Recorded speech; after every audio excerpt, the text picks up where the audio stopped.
Want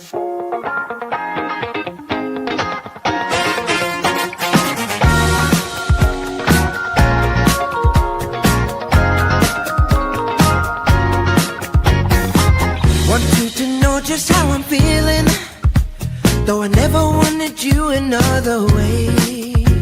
But baby, it's been on my mind, and you know my face can't hide it. So take my hand and hear me when I say, don't you know that I'll be there for you, with a love to get you through the night, yeah. And I'll be there for you when everything is out of sight. You got it, baby. One more time, you got to get it right and forget what it's like for you. And honey, if you're not, then I'ma get you by. Don't go, baby, I think I unmuted it while the song was playing, and I think you could hear me notice that it was unmuted as I was making little sounds. So anyways, listen, this is the first time that I'm doing a live stream style sport event. You know what I mean? I'm a big NFL nerd, and I saw that there was going to be a game on tonight, and on YouTube, no less, because I don't have all the fancy subscriptions. So I knew that I was going to be able to legally watch this game semi-live.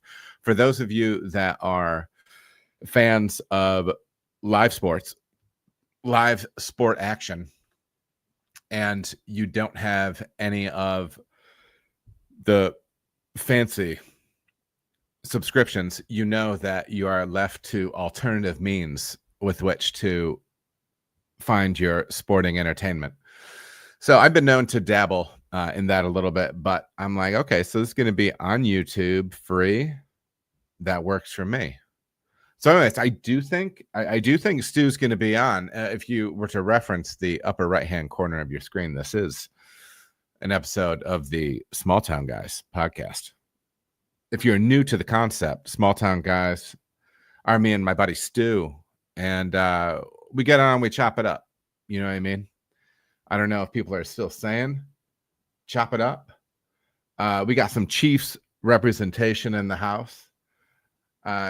Cheerios are just donut seeds. I have to tell you, that is one of my favorite. I think that's one of my favorite funny Instagram handles.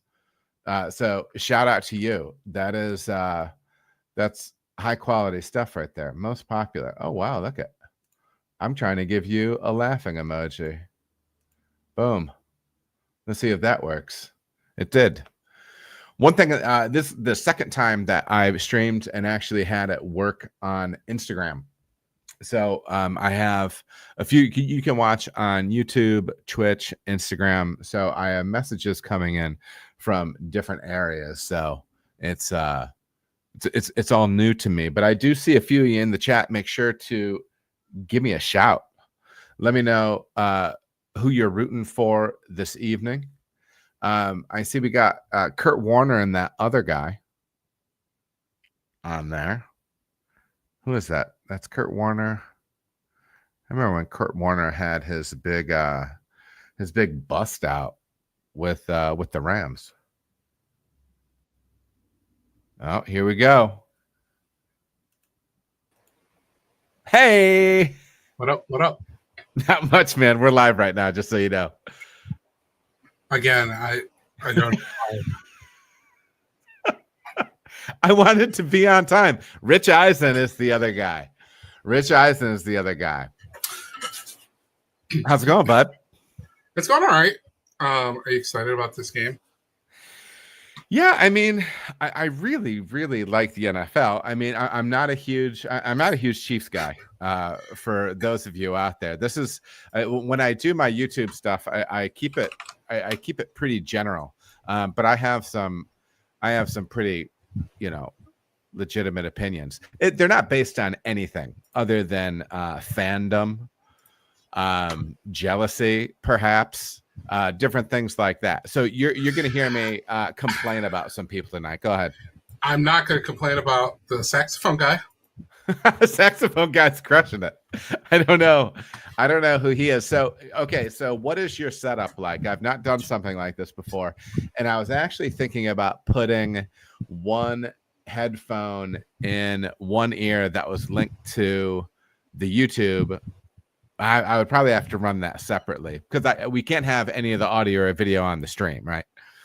So you can't have the YouTube video on the stream, even though it's being broadcast on YouTube. That's just my understanding. That's it.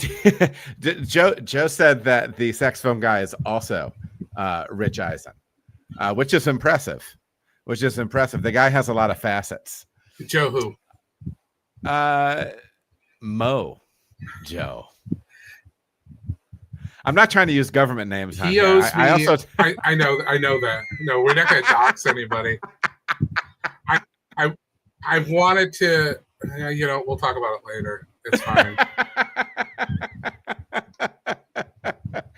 So yeah, do you appreciate the rich cultural, I guess, offering and tradition that they have in where are they again? Sao Paulo. They're in somewhere in South America. Portugal. Okay. No, not Portugal. No. Is it? Are they? And the Portuguese are an interesting people. Bro, no. They're in Brazil. They're in Brazil. So they speak Portuguese, but in Brazil.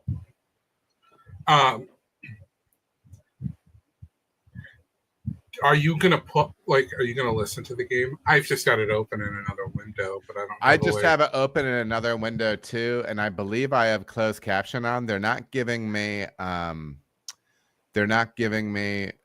anything right now. No, I do not want to change my settings. But yeah, so no, I don't have anything, but I was thinking about having a headphone inside this one. Sure. But then I don't know. Who knows? Welcome to everybody in the chat. Make sure to say, hey, let us know. For those of you out there, if anybody watched last night's game, I know that some people, when's the last time you actually saw someone physically? Is it a physical state of mind when someone crashes out, Stuart? Or is it both physical, metaphysical, emotional? It's all of the above. A true crash out, and I'm a big fan of the true crash out. It happens on so many different levels. There's a part where like a true crash out where you are existing outside of your body in a chaos realm, and nothing. You're completely uncontrollable energetically. Yeah, I'm a big fan. People have been crashing out. For those of you who aren't on the fantasy football side, people are already crashing out over some of the events of yesterday's game. Eagles, Cowboys. What are they upset about? Well, anything from Jalen Carter, who the Lions passed on and have been mocked. So, FYI, small town guys, you might not be able to see it, but there's a D on my hat and there's a D on his hat. We're both Michigan boys, both fans of Detroit sports. So people were mocking the Lions. Some people, when they didn't draft Jalen Carter. I remember. Carter ended up spitting on Dak Prescott last night. For those of you that were not tuned in, but then it got even more interesting when in a side chat with some of my buddies, they said there was a second spitter. Obvious Seinfeld reference, right? And then it comes out that Dak did spit. Dak did spit, and it also looked like Dak said something pretty gnarly to him. Did you see that? Where they had some lip readers? I did not see the lip readers. I'm not even joking. Like that, this is legit. So right before he spit on him, and of course Jalen Hurts had all that trouble in college. He was involved in that Jalen Carter, accident. yeah. it looked like that Dak said, "Your boy died." No, Like it looked exactly like it. So if he was trying to get his goat, he got it. mission He nailed accomplished. that. But Mission whatever it was, accomplished. so I did see that Dak spit, but it does appear as if when you look at the angles that he spit on the ground or not like directly on the guy. I don't know. Some angles look worse than others, but Jalen Carter clearly spit right on it. It almost looked like it hit that NFL logo right at the crest of It was in 4K. It was in 8K. There aren't enough Ks for how clearly that was caught. It was wild, but it's whatever. Yeah, so that was one thing people were crashing out about. And then I was crashing out about how many Italians are involved directly, indirectly with the Philadelphia Eagles organization, Italians from top to bottom. You know? Yeah. And normally, you know, I'm fine with that. But it was, and do they have to put that big Dom guy on the screen constantly? Like, do we have to always see him? Did they sign DeVito too? That would be what really put him over the top, because I know DeVito got let go by the Giants. Yeah, no, they should definitely scoop him up. He definitely need that guy there. And his agent. Remember when DeVito? So you both know, I'm always thinking about the agent. Yeah. Both Stu and I have some Italian heritage to us that is near and dear to our heart. So two of our allegiances. Well, no, there's it's like the admixture is like 38 to 64% marinara, in the bloodstream. So, I mean, this is all above board. So they've got Sirianni. Well, but then what they need is they need DeVito's agent, because DeVito was really working up that angle a couple years ago when he played, and they had the dude, his agent, that was all black suited up. We're in live action here, Stu. Yeah, no, we're in live action. Did you like how the very first play it's very apropos that the very first play of the very first NFL game of the season results in a penalty and an injury, right? An ejection, a penalty, and an injury. This lets you know that 2025 is set up to be a continuation of the year of the referee. Okay, so this is gonna be my first question. I will say unabashedly that there are two NFL players that are my least favorite players. Period. One is playing tonight. Pat Mahomes. I'm not crazy about him.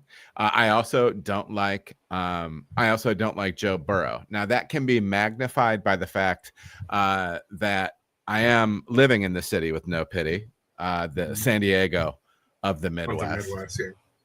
Also, Michael Jordan, enemy of the podcast, Michael Jordan, is also, even though he doesn't play NFL, he's still one of our least favorite NFL players. Sure. Yeah. Michael's also on the list. So we have some people fanning the flames in the chat. Yeah, that's not a good place to be. But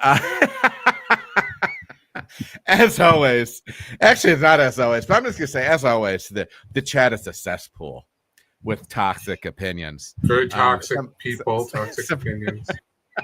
People trying to prop up Joe Cool in the chat. But as far as I don't even know if I have anybody going. Oh, I have Omarion Hampton going tonight in this. I don't think I have any Chiefs on any rosters. How many leagues are you in, man? 3.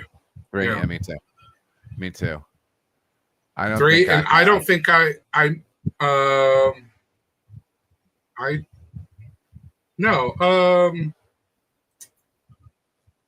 wait, I do. Well, Mahomes fell down without a flag being thrown, so that's insane. I have Lab McConkey. Lab McConkey. Yeah, I just have Omarion Hampton going with this crew. Who's that guy? Is that Xavier Worthy limping around? Oh wow. Number 1 on the Chiefs. Fourth. Well, it's a quick fourth and Yeah. So yeah, the kickoff to the year was bonkers. Just like you said, we had the spitting penalty, we had that poor special taunted. teams cat blow his knee out. Nope. He just got clipped by was that old man Kelsey that knocked him over? Do you like that I'm calling somebody He was easily a decade younger than us. I like that Kelsey is bragging about being in shape this year because, it's just like his job to be. You know what I mean? Like in general, I don't really care, how people are carrying themselves around. But when you're getting paid tens of millions of dollars to be in shape, I think it's kind of part of the gig. You know what I mean? I want to be careful not to cannibalize too much of the content from our Taylor Swift podcast on this one. I hear you. But I mean, so let's just go brass tacks here soon because I knew we were going to get to this. We've never discussed this before. Okay. Do you enjoy her music? Do you know her music? A handful of songs. Now, there is an album. It's called 1989. It's one of her albums. I don't know. I've never listened to any of her albums. But Ryan Adams did a full cover of that 1989 album. Yes. And I listened to that a number of times. I thought it was really good. I like Ryan Adams as an artist. So that worked for me. No, I know that album too. And honestly, that's probably where I've heard the most of her songs from. I do hate it that the fantasy app will signal me something before the game will, like it's probably. I hate that too. It feels like a spoiler, right? Well, especially when you're streaming it. Like last night I was watching the game on Peacock and I was one play behind. And like if it's like the way you're supposed to be able to watch it, like not through some hack site or whatever, then why does that lag? I almost pulled the trigger on NFL ticket this year. That's what they want. That's what they want. That's Amari Hampton going up the middle. Yeah. Amari Hampton. He's had some good runs. Yeah. I don't know. But yeah, that lag is something that is always bothersome. I don't like being notified that somebody's in the red zone before I see that they're in the red zone. Oh, Xavier Worthy is not looking happy in the locker room. He's stalking around. But yeah, Hampton is somebody I got my fingers crossed on because I kind of skipped out on running back a little bit in some spots. I'm feeling a little bit thin on running backs as well this year. And I had drafted such a bad spot where I did not get very good quarterbacks at all. So it's I'm not feeling awesome about actually any of my leagues this year. I had one league that it was 45 seconds in between draft picks. That was a nightmare. That's Swift. You barely got to even see who was available. You're just kind of like reflex picking. Well, we got Bill from this is a back home message, Stu. Bill says we broke out the rabbit ears and were able to watch old school but digital. You had everybody had rabbit ears back then. No, I never had rabbit. You never had rabbit ears? Dude, we've had cable since I was like in first grade. That's insane. Yeah, no, very privileged. It's because very privileged. Very privileged. It's not a very interesting story, but the cable company used put their satellites on our property, so we got it for free when I was a little kid. Oh, no kidding. So, yep. Oh, you were a satellite guy. Now, it wasn't a real satellite. That's how they got the feed in, and then they were able to run the lines to people's houses. Yeah. So the cable company had kind of like a main satellite spot. But no, yeah, I always had it. I remember playing baseball out there. Yeah. Well, that original place was up the road from there. That trailer that was up okay. But yeah, no, we played 2-man baseball where one guy pitched and had to go field it. And then there was ghosties. Do you remember ghosties? You'd have to have ghosties. You wouldn't be able to play a game without ghosties. I want to know what the regional differences are. There's got to be something. We've talked about that grandpa down here is a papaw. Okay. I will not be papaw if and when my children have. Who is that? Was that Hampton? I don't know. No. Number 1. A flag. These refs. It's all about the refs. Oh, that was roughing the passer. If they're not on screen, talking for more than 2 or 3 plays, they're itching bad. They need to. It's got to be about the refs. It's like a kid that just wants attention. It doesn't have to be good attention or bad attention. Nobody's looking at me for a second. They're thinking that football is about the players.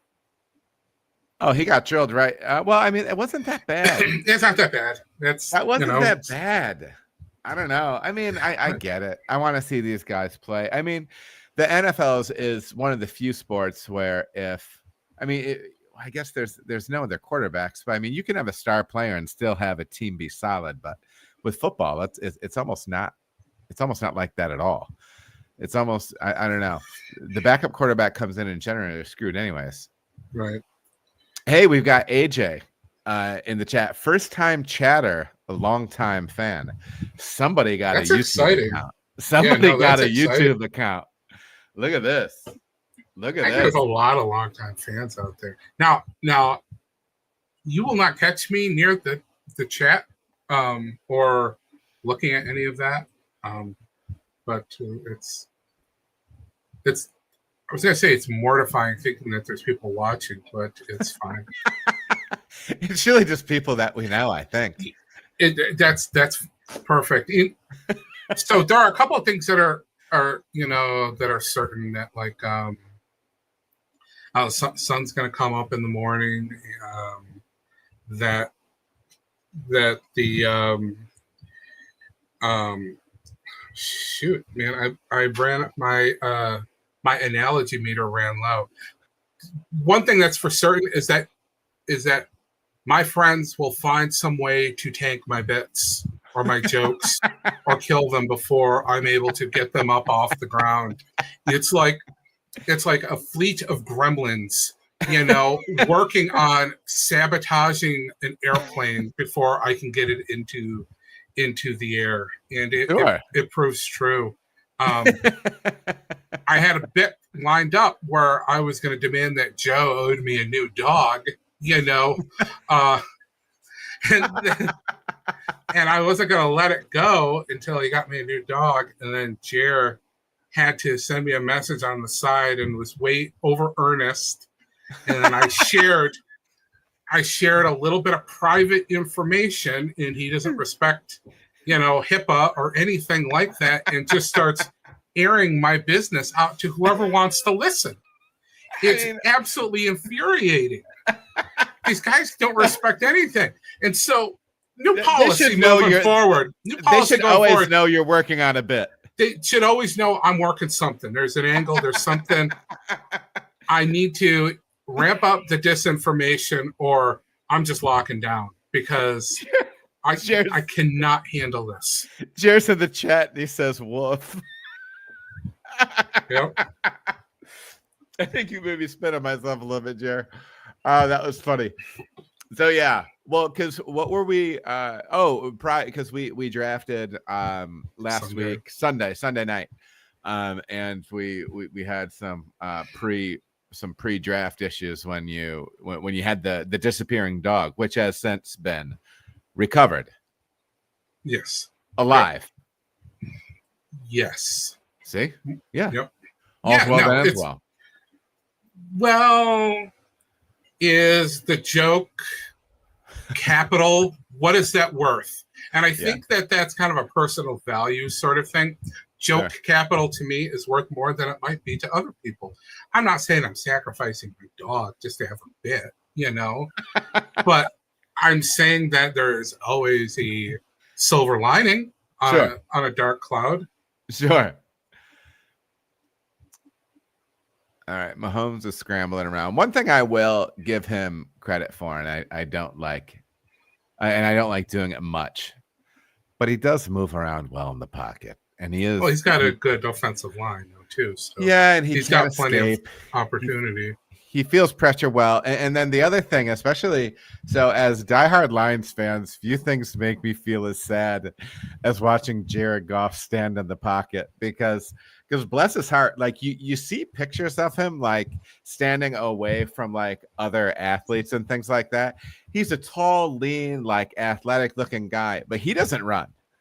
And he doesn't even like I don't know, like you see guys like step up in the pocket and whatnot, manipulate the pocket a little bit. That's not his game. So has the game changed so much that you have to be a mobile quarterback in order to I think, be successful to make it to that tier? Are there any passers in that kind of like top tier that are not mobile on some level?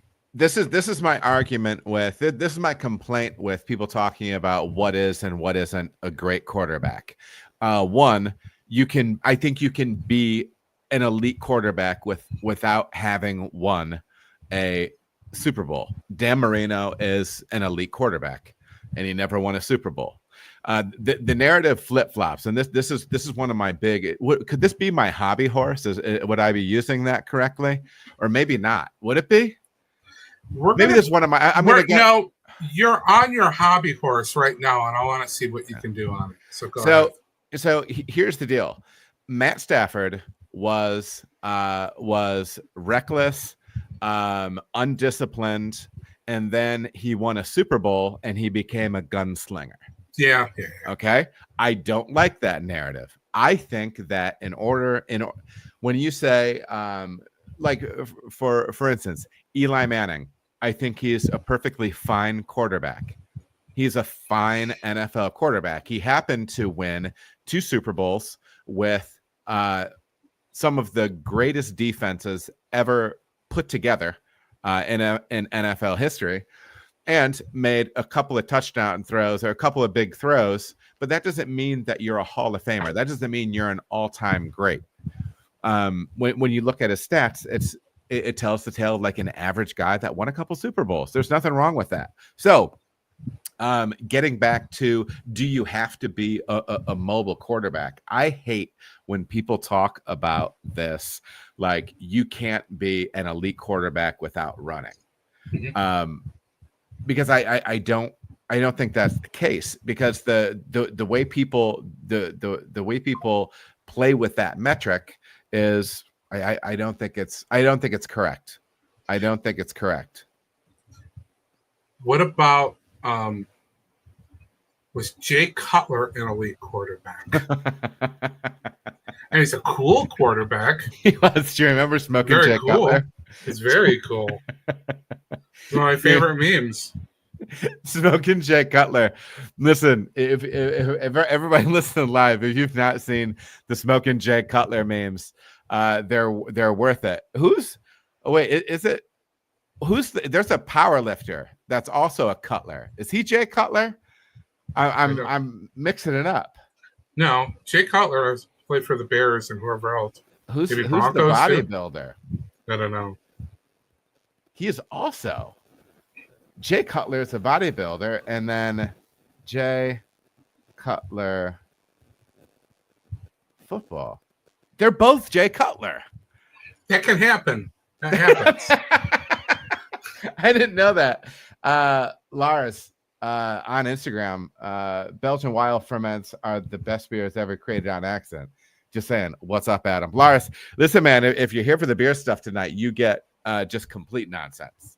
You get just complete nonsense. This is random stuff, some football stuff, but I hope you're enjoying yourself a tart Belgian beer this evening, man.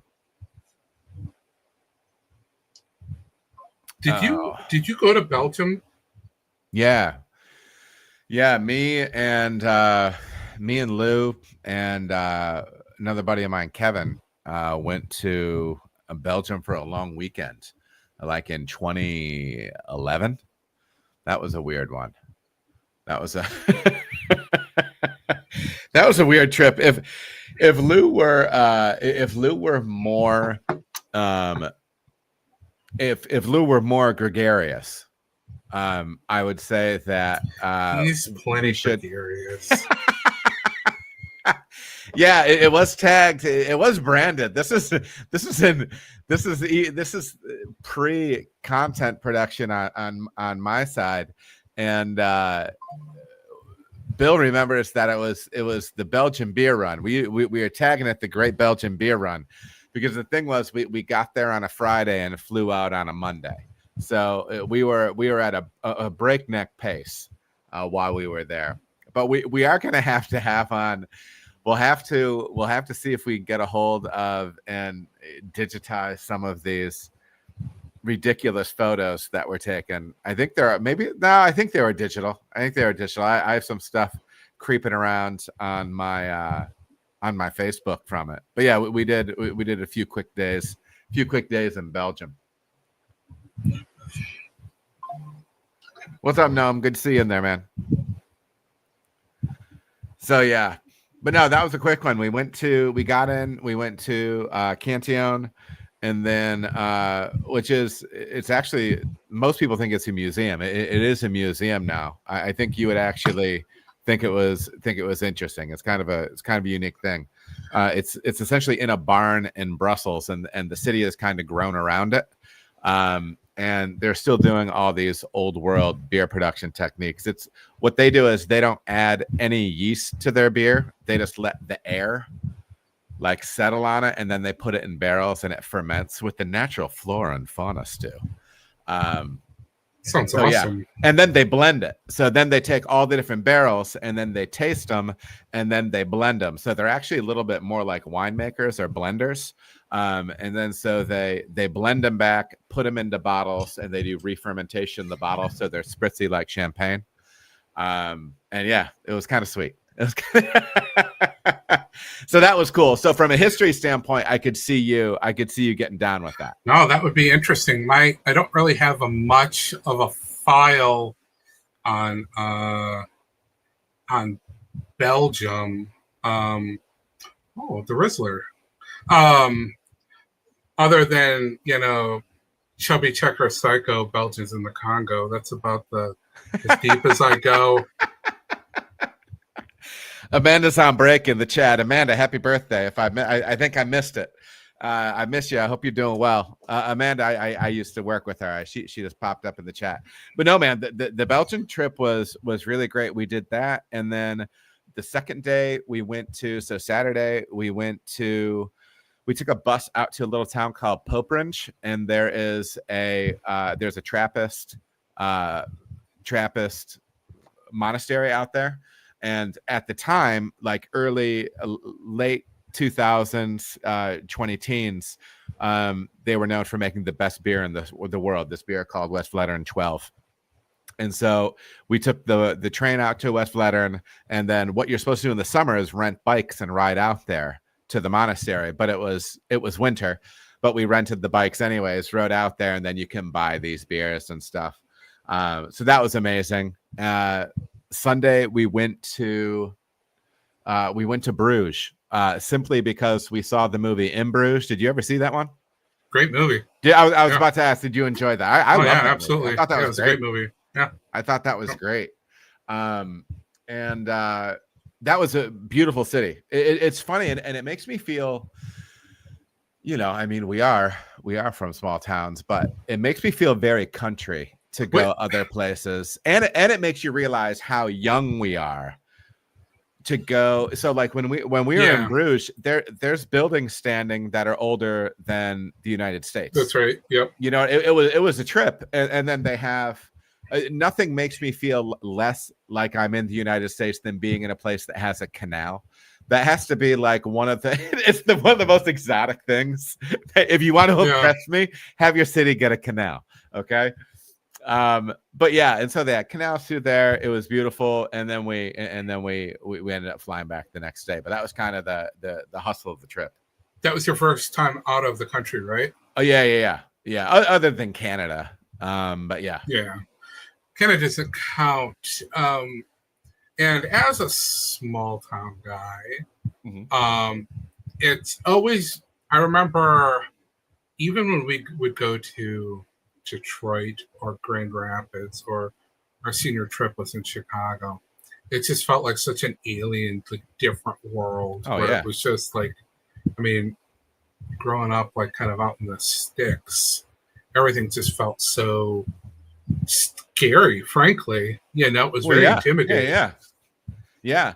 And I mean, I remember the first time I stayed the night at my buddy Ian's house, and he lived in town, because I grew up on a dirt road, like several miles from a paved road.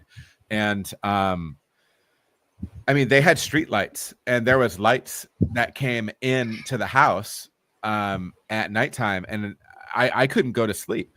And then I would hear cars drive by. Like when I lived on a dead end road, when cars drove down our road, it was like, what are you doing? Like, why are you even driving by? Yeah. You know what I mean? So it really is. City. It became the city for me very, very quickly. And like just even being in that little town of Everett, like I felt unsafe. Like because so I think I heard an ambulance siren when I was there, and I don't know if I'd ever really heard that before other than being in town. You just started wigging out when you heard like an ambulance, covering your ears. Gnome has a question when we are talking about those spontaneous fermentation beers in Belgium. He said, how much of a factor do you think the air versus the yeast in the wood of the barrels at in traditional lambic breweries? Yeah, I'm going to say the answer to that is yes, man. I think that's one and the same.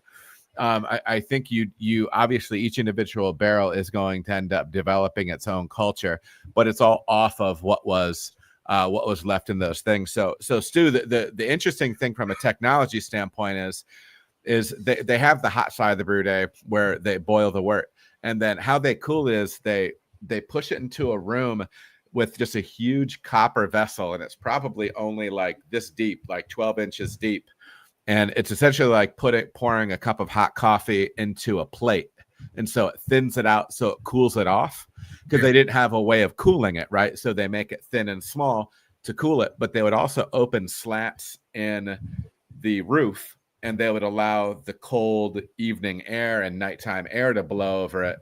And then after leaving it out for 12 hours to inoculate, that's when it would be run down into those barrels. So, but no, I think it's kind of one of the same. I think I'm sure you're going to have certain barrels that will favor one microorganism over another. But it's certainly the fact that it's being fed from that as well. But they're also dealing with a thing where, they're dealing with multiple use barrels. So if you're like a bourbon person out there, bourbon barrels are one and done. This is not like that with what they have going on. But no, that was a fun trip, Stu, especially from the historical side of things. Very, very cool.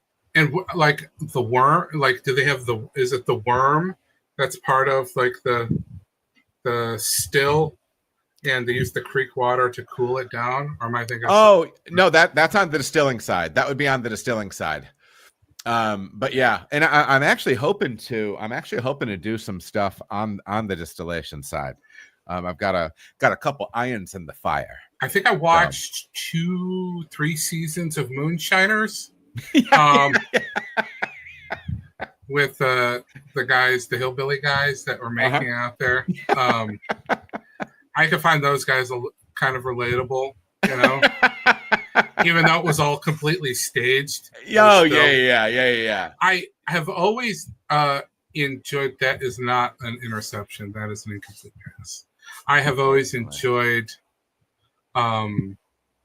the process of like brewing or, you know, all of that. I think more so for myself, I'm not really much of a drinker anymore, but brewing was always a lot of fun. And I've never done beer, but I do still want to do wine up here in Michigan.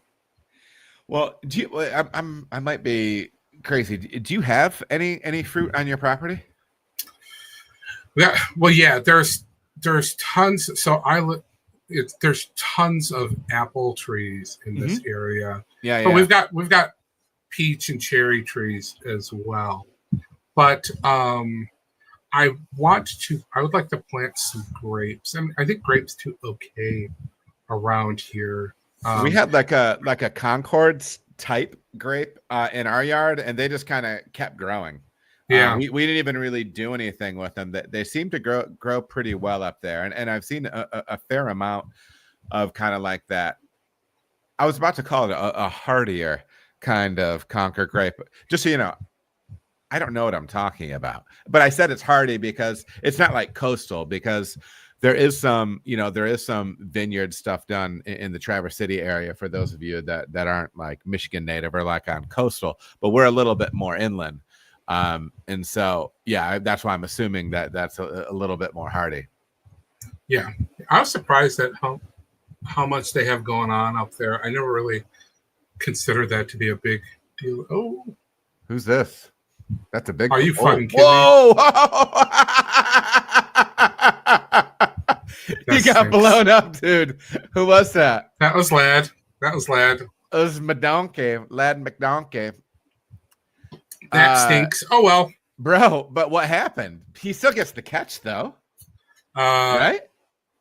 Yeah, he get the catch, and that would be a fumble, and then it went out of bounds. So, what's that flag? Are they saying that flag is for a low hit?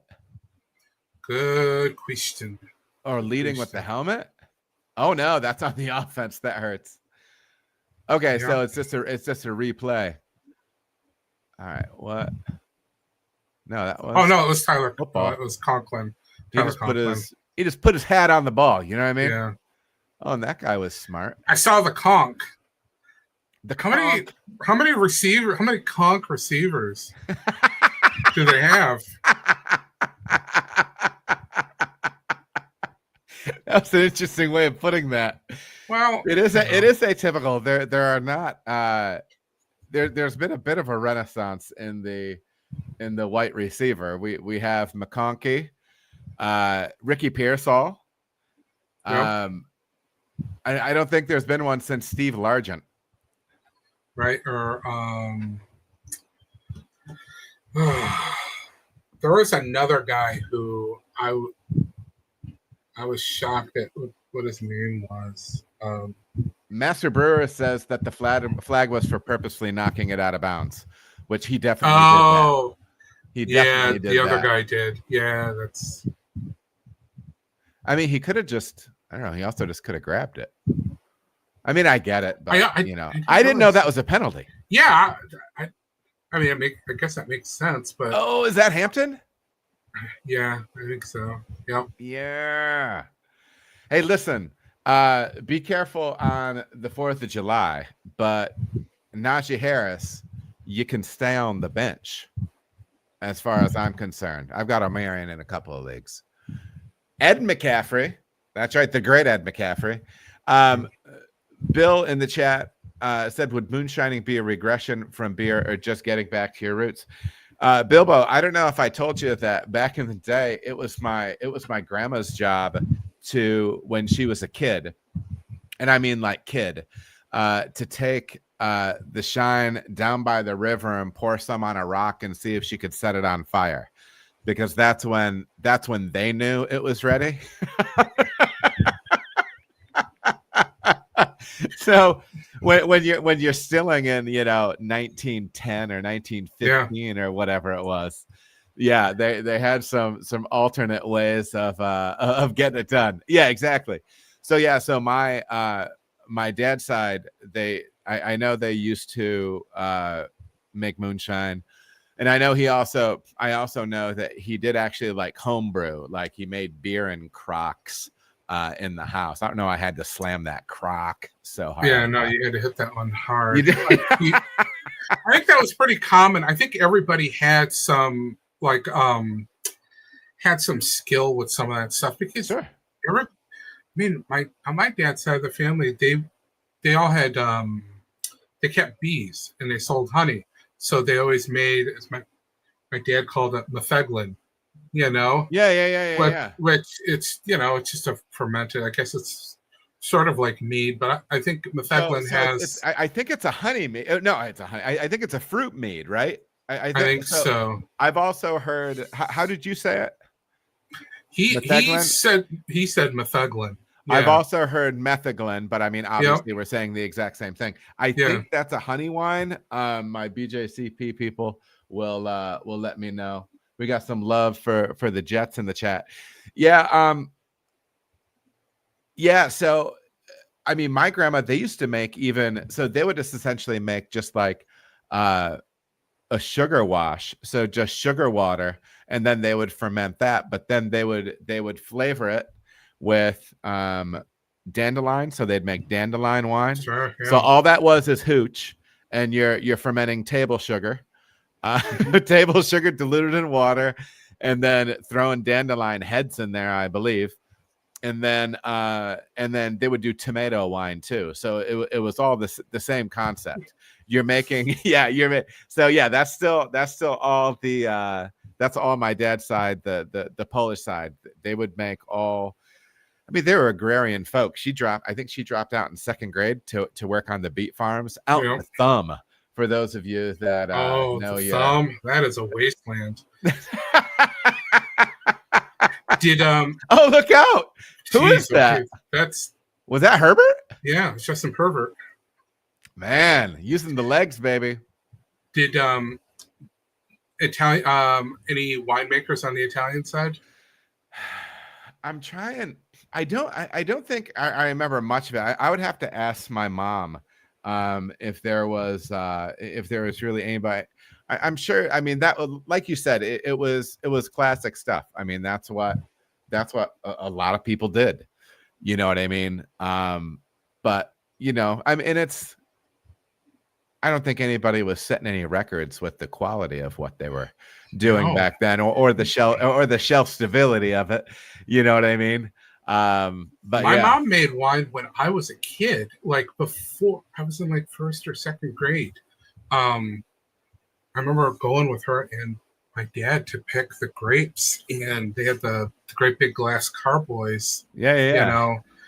And there are still a couple bottles of that wine that have to be just pure vinegar. Sure, I would assume so, but I would love to smell it though.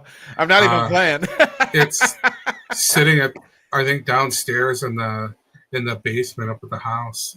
So that's crazy. First of all, I'm not joking. I would absolutely love to see that bottle, to open it and at the very least smell it. You would have. Well, the problem is that they bottled everything in old like Ernest and Julio Gallo bottles. Yeah. So it's just a screw capped on. There wasn't like a cork or anything on there to make sure that it was good or not. So I can't imagine it hasn't all evaporated. No. Oh my God, she canned all this stuff for you. I don't know if your mom ever canned, but my mom canned all this stuff. I don't know, what's the point of canning all this stuff? And it was just like, I think that if you were born in a certain generation, you had to prepare for some inevitable, famine or something. But she had a basement full of all this canned food that I go down there, the lids are still on there, and there's like some sticks of like what even was that? Crazy. I think my father-in-law has some stuff down there that he has canned up or in the freezer that is like from no joke 50 years ago, and he still swears by its freshness. So I'll take his word for I it. have you ever been able to swear by something's freshness? Never in my life. Never in my life. I try What not a to. luxury that would be. What a luxury. I'm not kidding. Oh, Master Brewer said he remembers his dad getting grape juice and fermenting it. He would put a balloon on the bottle, Yeah, glass that it came in, that's prison stuff. Yeah, and it for would sure. fill, and it would fill to show it was fermenting. He Yep. would poke a pin-sized hole to relieve pressure. That's wild, man. I mean, people have their way of doing stuff, man. And put it on the radiator, you know. Well, and it's funny though, you know, sometimes like on my side of things, I've been into a lot of different breweries, and sometimes when you brew, like there's always this paranoia around, you know, being clean, being sanitary as it should be. But sometimes you get to go into different places, you see different things, you see different processes, and you're like, dude, this is really wild what you can get away with. And I'm not saying that you should. Obviously, you should always like, but it is crazy. And like, and when you think about it, I mean, the practices that we have today, we're not around. So these things, so even like when, even so like the early days of beer, and even like what would be semi like more modern beer, they're trying to beat the clock on it going sour. Right. You know what I mean? And then so like a lot of beers were like blended. And so one of the historical things that I love is how they used to brew like a really strong stock ale, and then they could put more water through that grain and then make a small beer. So Right. then they served the 3% beer, 3% beer, but then you could blend it with the stronger stock beer. Right. And so that would serve two purposes: to make it stronger, but then also to help cover up some of the tartness of that smaller beer, and the higher ABV beer like wards that stuff off a little bit better. So that's always, I just love I love the history of stuff about it. So It was probably so awful. Oh, so they're driving again. I love this. Yeah. I haven't even looked at anything as far as the box score, but I'm loving watching the Chiefs do nothing. Hampton has 4 for 22. McConkey's got 2 for 17. All right. Oh, they got Dicker on. They brought on Dicker, Stu. Yeah.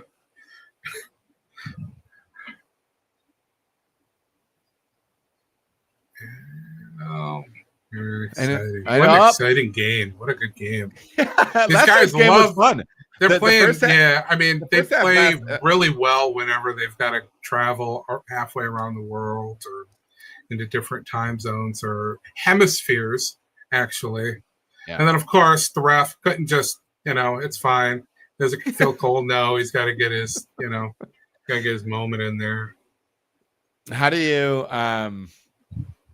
feel about? I saw a clip. Are you a Bill Burr guy or no? Or is he too? No. Is he too reactionary for you? And now he's fine. He's funny. He's funny. It's some of these guys are just too much. They're all just too much. But he's always up there. It's the what it is. It's the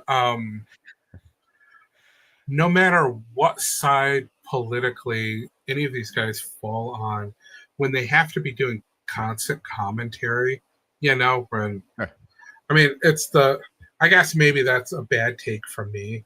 It's kind of like the, what is it? Shut up and play, where you don't want to hear like all the stuff from athletes. So it's fine. It's fine. I don't have to listen. Anyways, Bill Burr. Yeah.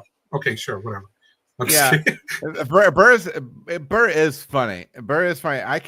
But like, I don't necessarily I enjoy his stand-up.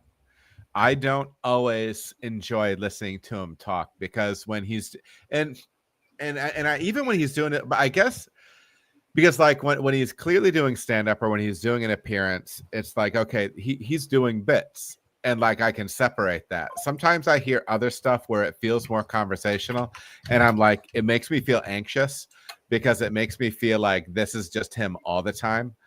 And I don't know, like if it just stresses me out or if I feel bad for him or what.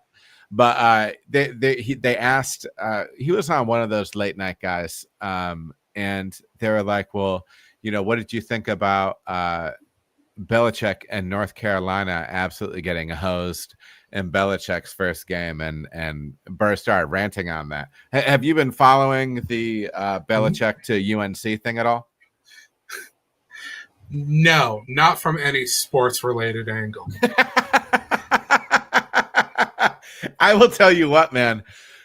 Everything else aside, the memes, the memes, the Twitter or X comments. There's some great stuff. Yeah, it's very funny. There's some fun stuff in there. It's fodder. You know what I mean? They're two people that, you know, there's both people are receiving something. They love each other a lot. And this is what I think a lot of I understand it, of course, but I think a lot of people don't understand it, you know, what love is or what love can be like, or what, you know, what we think what love is supposed to look like. It's not always what love looks like. I think it's fine. I think it's fine on every angle. So I personally wish them nothing but the best. Did you? My favorite was when they were doing. Okay, so just from the angle of like Belichick being like one of the like most hard-nosed, like ball busting kind of that's his reputation, right? That's his reputation.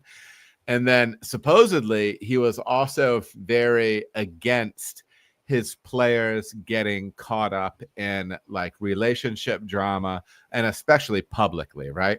Right.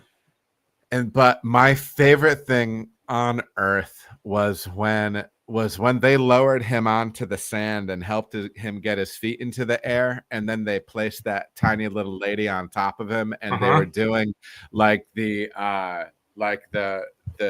what do you think is his internal monologue at that point, where he's laying there and he's putting his feet up and he knows that there's a guy going back to take a picture, and then there's like this moment of like, you know, like remembering like who he is. Like, I'm Bill Belichick. I've got all these Super Bowl rings, and I'm about to do this thing that arguably nobody in my life is going to support or think is at all good. You know what I want it to be? I want it to be the photograph is taken from too far away to see it, but if you could zoom in, because it's like their profile, I believe. So you would be seeing like him from the side. I would love it if there was like a tear streaking down his cheek. It's just a singular tear, and then inside he's saying, "I've never felt more whole." Oh, I would love that. You know what I mean? Just picturing his legs were kind of like, you know, hound dogging, you know, like trembling a little bit, and he's just like, you know, just take it, you know, like just, take the picture. And how funny, like the before and after, you know, like if somebody was recording that, but the whole thing would have been really. That would actually be a funny sketch. She was aloft. But she's been able to like get herself. I mean, she's put herself over big time, and he's fine with it, which lets you know that no matter how old you are, you're always kind of an idiot when it comes to like women, and that it's just. Well, I'll say this. I think that she, I don't even know her name or off the top, but the girlfriend, she's Angel Reesing. Okay. In my mind, Angel Reesing is maximizing every situation for clout, for reach, because That's exactly what she's done. I mean, she just went from whatever to like she's blown up now. It doesn't It's matter like what she did. it's like drafting off of a truck on the highway, right? I mean, that's He's kind of got to what. get real close, and the gas Uh-huh. mileage goes way up. That's kind of what Angel Reese has done, right? A little bit, because if you take Caitlin Clark out of the whole like narrative, you know. Again, I don't want to cannibalize too much of our WNBA podcast. I know people are coming here for their hot WNBA takes. Master Brewer says his girlfriend should not be on the field. I do think keep her in the booth because that's where you want that expertise. You want her eyes from above. You know what I mean? Yeah, able to offer strategy, like you know, she can call him during the game to tell him her reads. Yeah, so that guy say, "Listen, we need to get." She's on the field. She's on the field during the game. She was on the field during part of the game. That's great. I don't know if that was. I did see some footage. I don't know if that was pre-game or whatever. Bang, indeed. And then the second point from Master Brewer was it's a new program that needs to establish itself as far as the North Carolina football team. Yeah, I mean, definitely, definitely. But that's not the world. It's not a good old boy club anymore down there in North Carolina. That accent reminded me of the guy from Knives Out, Daniel Craig. Oh, what was it? Benoit? What was it? Benoit Blanc or something? You know, I don't remember. Did you enjoy that movie? I think I saw both of them. That and Knives Out and Glass Onion. They've got a third one coming up. They're fine. They're entertaining, and not a lot of they're super. The movies first one was anymore. super fun. I thought. Yeah. I can't watch a movie more than once. It's one and done for me, and then I'll move on. But no, there's not a lot of good. I've not seen a lot of good movies lately. Yeah, I don't know if I saw the second one or not. It's called Glass Onion. And Dave Bautista was in that one. Man, I want to say I did. My last search on Google was realizing that there is 2 Jay Cutlers. So one of my weird rabbit hole items, Stu, is I follow, like, my algorithm feeds me 90s era bodybuilding content around guys like Ronnie Coleman, Jay Cutler, and a few other guys. Why I didn't realize I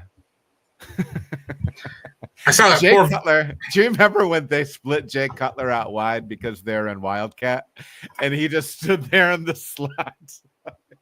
No, I don't remember that. He didn't even like put one. Usually, sometimes if you're gonna it's one foot in front of the other, you're leaning forward, giving the impression that you may move. He just like leaned back, like to the point to where like his arms were almost hanging behind him. Who was snapped the ball? He never moved. Who was the ball snapped to? The running back. So they're in a Wildcat formation. Yeah. And so who was there? Who would have been? I think it was with the Dolphins. Oh, yeah. Well, the Dolphins liked running the Wildcat.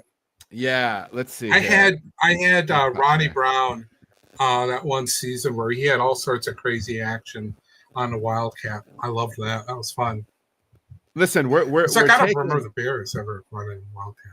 We're taking applications for a producer. Qualifications. You need to be available whenever we're doing this. Yep. If you can't tell, I think I sent Stu a text at 6:00 or 5:30, and I'm like, "Hey, the game's on YouTube. Do you want to stream it?" Mm-hmm. And so you need to be ready. This is you're on call. There's a 24/7 gig. Okay, when we send up the bat signal, you need to be there. Mm-hmm. But like, for instance, we should have had like somebody be able to bring up pictures of Jay Cutler, somebody, the bodybuilder, the smoking Jay Cutler, all that. So this was during the 1917 Miami Dolphins Wildcat play against the New Orleans Saints. Jay Cutler stood with his hands on his hips and did not move. Yeah, that was funny. I don't know who. You said it was 2017? Yeah, 2017. Yeah, that's a great one. So if you haven't seen that, there's been some pretty big hits. Yeah. 10-0 KC. I mean 10-0 Chargers. I almost called them the Clippers. I'm loving this. Bill, yes, it does. It reminds me of that graph as well. Kenyon Drake. Ah, Kenyon Drake. What an unremarkable team this was. Oh my gosh, I hardly recognize any of these names. Jakeem Grant, Jarvis Landry, Devontae Parker, Rashawn Scott, Kenny Stills. That was their wide receivers room. Wild. Oh, this is good. I'm gonna do this in the most janky way possible, but I think I'm gonna pull this photo up. I don't know. Maybe I'll be able to. Oh no, I won't be able to airdrop it. I mean, I guess I could just look it up on the computer too.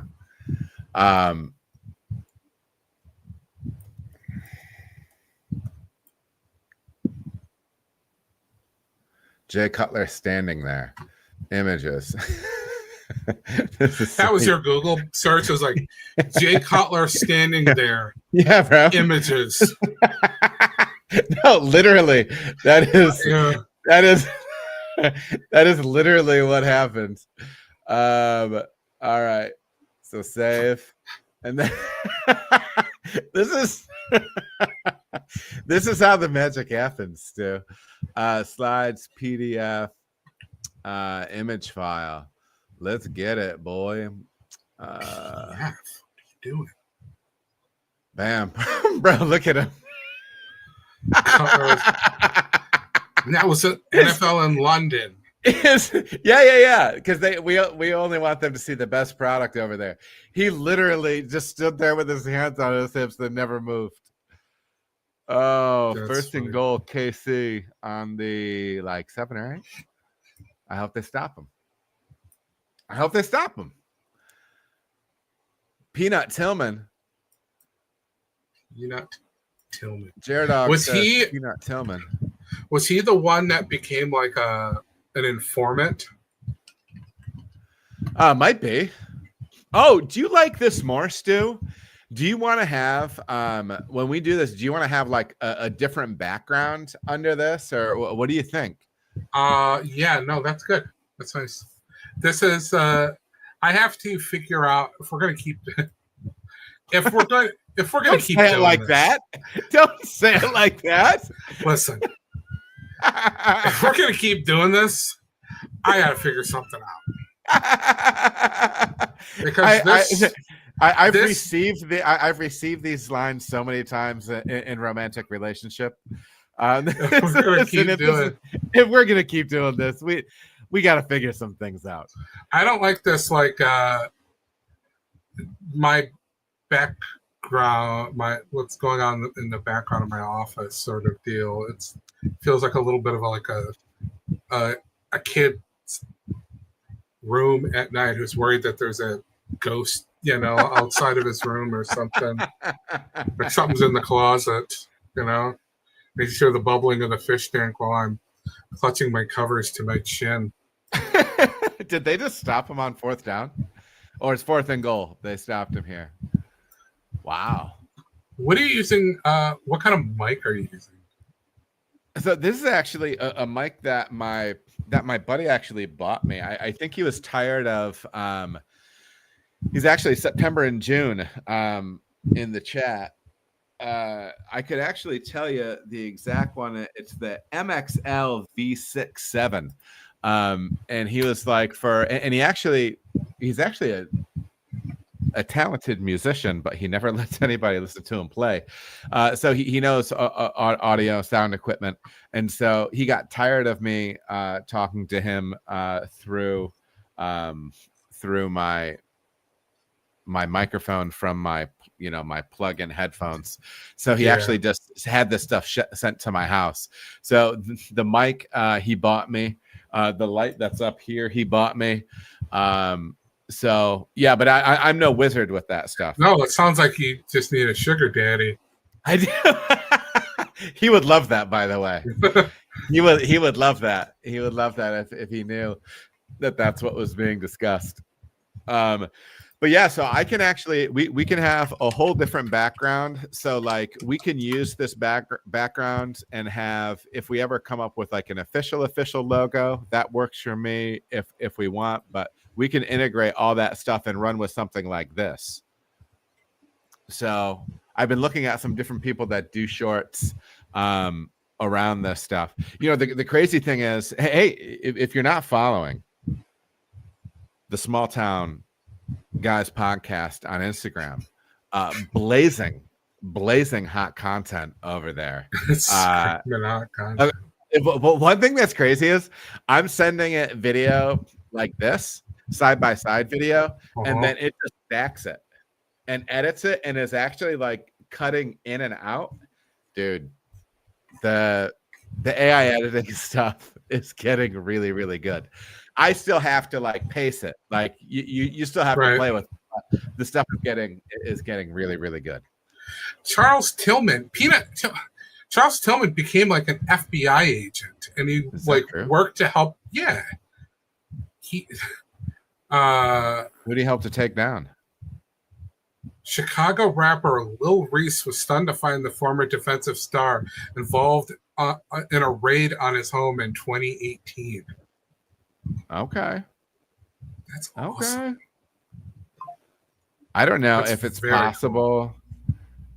When I open Instagram, I can't find myself. I was thinking that I could see this on my phone and that it might open up a vortex of some sort, a wormhole perhaps. But it doesn't do that. Anyways. So yeah. I'm trying to be supportive, and then Bill says, I'm trying to be supportive, and then Stu drops the, if we're going to keep doing this line, got to admit a visual aid of the two Jay Cutlers would have been gold. Yes. And I bet you know who the bodybuilder Jay Cutler is, Bill.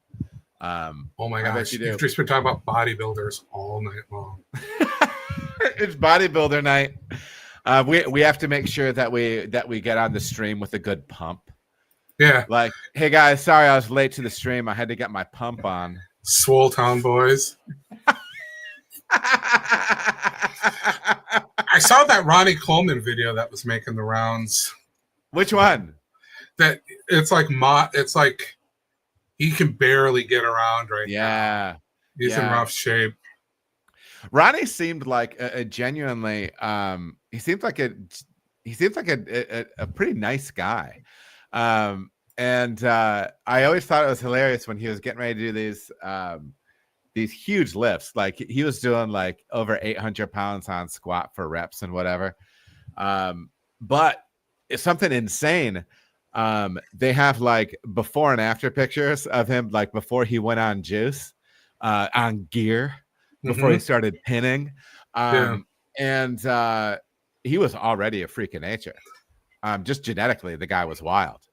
But he always had like his phrases, like he would just like yell, "Ain't nothing but a peanut." Mm-hmm. I like things like that. It's kind of folksy. We couldn't pull anything like that off. I don't think so. But we're at the right age to start going on gear. Bro, this is what a lot of guys our age are doing now. If you want that edge, both performance in the bedroom and outside of the bedroom, dude, it's time to go on gear. Dude, just maxing. You know what I mean? And the funny thing is, I love how, first of all, like, I love how some of these dudes are like, listen, it's literally the best thing you can do for yourself. Right. You know what I mean? And you can't tell me. I do think it's one of those things. It's like, listen, it's like Icarus. You know what I mean? You start flying and then you start flying higher and higher and higher. That's the thing. I don't think, like, because people always say, oh, they do TRT. They're like on a replacement level. But then next thing you know, they're like, well, what's the max of normal? And then they start hitting that. Mm-hmm. And then it's just more and more and more. Uh-huh. So yeah, and then and your pants get tighter, and they're like more like stoned wash, and they look like they're from 2008 with like the embroidery on like the back pockets, and you got like the button down, like a button down dress shirt where if you flip the cuffs up, it's like a different pattern. You know what I'm talking about? you start looking like you got to keep an eye. You got to keep an eye on you around the nanny. You know what I mean? Well, Like it's one of those dudes. No, you don't have to worry because you're not married anymore. Like you've got a passport and you visit like Thailand twice a year. You know? Yeah, you're going. You're everywhere. You're everywhere. Yeah, you're not married anymore. There's no concern about that. Now you become those guys pretty quick, and those guys are cool. It's fine. Hey, listen, whatever it takes. Whatever it takes. Was that you mentioned Bill Burr a little bit ago? Did you ever see that interview where Billy Corgan and Bill Burr like were put in the same room and talk about that they have the same dad? And I thought Bill Burr was such a jerk about it. You know, well, first of all, he does that. And I saw him. I saw him on Theo. I saw him on somebody else. And again, I still think it's kind of a bit, but it's like I don't know. Yeah. So, have you seen a lot of any like the Billy Corgan like podcast clips that have been going around? I only know Billy Corgan from pro wrestling. That's not even a joke. Well, I mean, from the Smashing Pumpkins, but Billy Corgan has been heavily involved in independent pro wrestling for like, I don't know, 15 years. Are you serious? He runs essentially the NWA now. Really? Yeah. Yep. So he's been a wrestling promoter for quite a while. So this makes me want to like him more. One of the things I will say is they showed me a short of him and the guitar player from Rage Against the Machine. Tom Morello. And it was, I don't know if it was cut up poorly or not, but it's like mid-conversation. And it's these two dudes just like telling each other how amazing the other one is, and then both agreeing at the same time. There's some common parlance that I don't think I'm going to use right now, but it has something to do with donuts. But just these two dudes, they're just glazing each other. Oh, okay. And, I really wish you wouldn't have said that. But it was the worst. Okay, just listen to these guys talk about how amazing. Well, it's just really like empty-headed sort of stuff. One of the best things that's happened on the internet, on Facebook in particular, was Morello was selling a masterclass on playing guitar. And if you have not seen this, you need to Google it because I know there's screenshots of this. So the whole live read for the thing is like Tom Morello teaches you all of his tips and tricks. And first of all, people are just slamming him because, he's like a super socialist or whatever. And then he's selling this stuff, whatever. It's a very kind of corporate thing, whatever.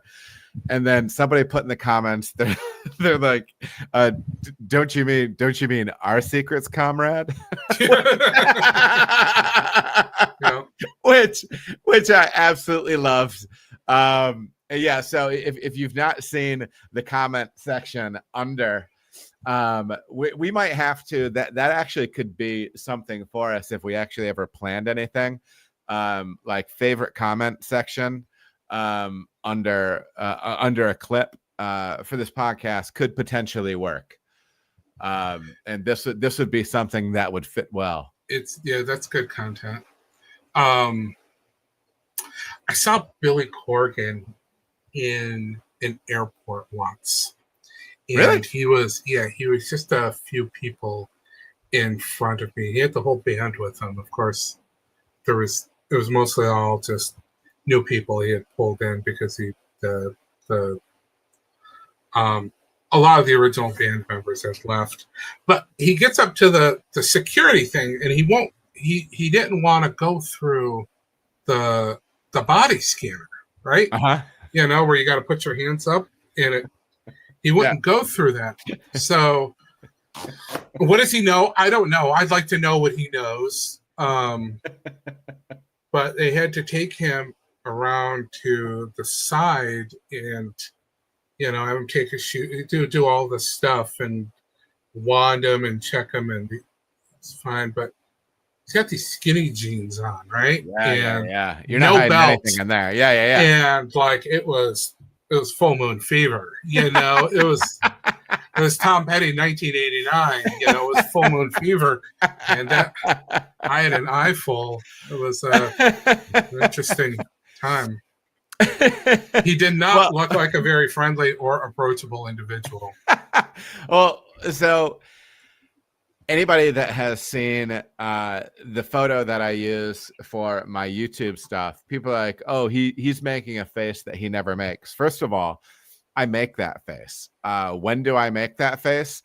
When I go through the over the head scanner in the airport, I smile like that every single time. And the person that is waiting for me, the TSA person, never thinks it's funny. They don't think anything's funny. It is horrible because is that the hardest? Is that the toughest crowd? It's one of the toughest crowds. And it really sucks because I always get flagged going through that scan on my knee, right? Yeah.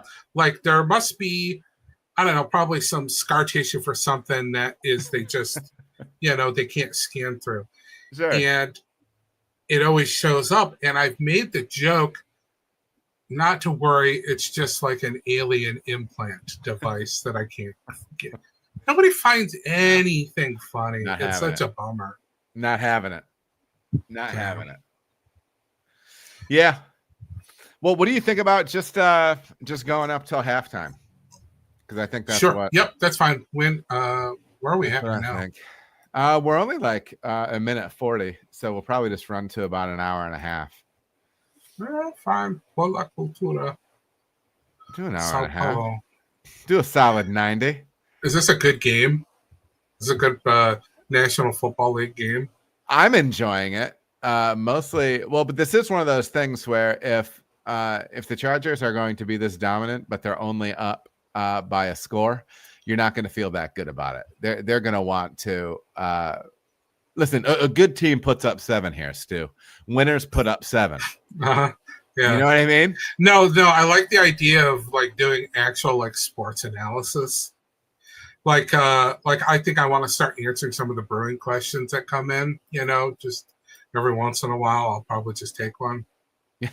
You should, yeah. I think that would make sense. Mm-hmm. You were talk about the barrel. Talk about the barrel and the wart, and the worm, and tickle. I think the worlds are colliding here, but yeah. Popcorn Sutton. Oh man. So this might be a good thing to kind of wrap on a little bit. This is where I figured out where I am, how I'm coping with this NFL season. Okay. Coping with this NFL season, we've had 6 quarters of action. Are we already at a coping stage? Bro, I'm always coping. Okay. This is, I'm always the veneer is thin, man. I don't know if I said that in a podcast or I said that when we were all hanging out. But yeah, so here's the deal. The NFL and the Lions have the capacity of breaking me every Sunday. And I am in the process of trying to help myself and my son at the same time not be that guy. Okay. Now, the Lions had a fantastic regular season last year. Obviously, things did not go our way in the playoffs, but the Lions have a horrible regular season schedule. Their regular season schedule is brutal. Yep. I wish we were in something easy like the NFC East. But no, not everybody not everybody gets to be a Commanders fan. So anyways, what I think they're going to lose more games. They lost last year, but that's just common sense. Almost nobody wins 15 games in a row, right? But what I'm hanging my hat on this season is I think the Lions are built to be contenders for the long haul. And I'm going to call the long haul like 5 years. 5 years from now, because their talent is young. Their major pieces are locked up on long-term contracts, and they just so happen to crush in the draft. So that might be my cope, as some people younger than me might say. But I think that's how I'm going to handle the season. I'm going big picture, and I'm going to just the shots fired, bro. That's got nothing to do with you guys. That's on you. If that's the way, if you took those comments that way, I can't. I'm not responsible for your perception. You know what I mean? So, but that's how I'm going to deal with this season. Sure. Because I had to deal with 15-2. 15-2 was it's almost as bad as them being bad. Oh, it 100% is. The expectations and what's weird about it is there is always, most people do not like to see other people succeed. And so there are so many bad winners out there. You know what I mean? Like guys who ordinarily might just be like nice guys are all of a sudden just super jerks if your team loses. And even though like I make it a point of never rubbing it in somebody's face if my team wins, or because I know what it's like to lose a lot, that you got to stay humble. But if like your team loses and then whoever, the other guy, his team wins, the first thing he wants to do is shove it in your face. Like that's kind of like a low character thing, I think.